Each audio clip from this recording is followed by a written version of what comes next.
We just got some new traps. So we'll get those all rigged up on the way out to sea and get them fishing. So that gives us a total of 56 now. So we've got a mixture of the smaller ones. And you can essentially see how they work. You've got an entrance here. So they lie obviously flat. Got an entrance here, and we put the bait sack away from the entrance. And the fish just swimming through the entrance, and away they go. So yeah, there's a variety of different designs here.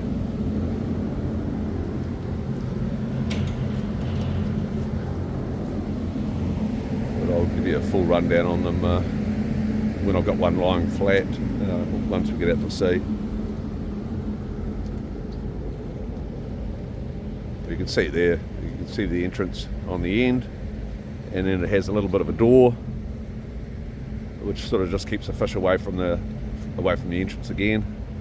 And you obviously put your bait down in the base, so they come in through that entrance at the top, at the side, and they get in there and they feed on the bait, and they're quite happy. So this one here's got two side entrances, and you can see a little door just inside the entrance there. There's a door, so they'll swim in. Obviously it'll be lying flat, they'll swim in through here, down into there, and they're quite happy, and they're feeding on the bait. Yeah, so and these are the smaller units. So we're starting to get a decent stack of traps.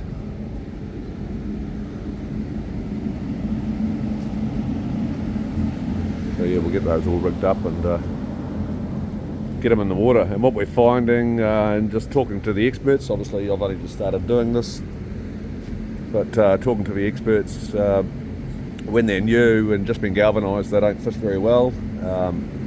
It takes a while, for them to get a bit dull. You can see these ones we have been fishing are starting to dull down, but when we haul the traps up, you can see them. They stick out like dog's balls, very bright, and of course they'll have a bit of an electrical charge on them to start with, so you've got to give them a bit of a soak for a few weeks before they actually start to fish better. And it reminds me of my granddad, Jack Walker. He was a cray fisherman, and when he made his new traps, he'd put them up the harbour at Whangamata, up amongst the mangroves. He'd leave them up in the harbour for 6 months and let them get a bit of growth on them before he fished them. So, and these ones, when you haul them up, they're just so bloody bright. So yeah, it takes a while to dull them down.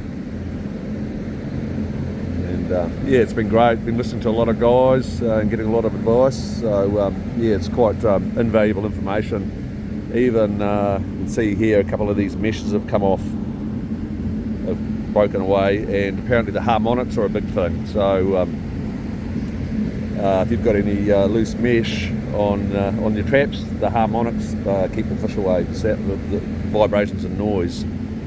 So there's a lot to it, that's for sure. So and it's just intriguing for me, absolutely intriguing. I'm really enjoying it and enjoying learning. And the other fishermen have been most gracious, sharing information with me, which is fantastic and obviously greatly appreciated. So yeah, it's been a good learning curve. Yeah, it's fascinating. So yeah, looking forward to getting these ones in the water.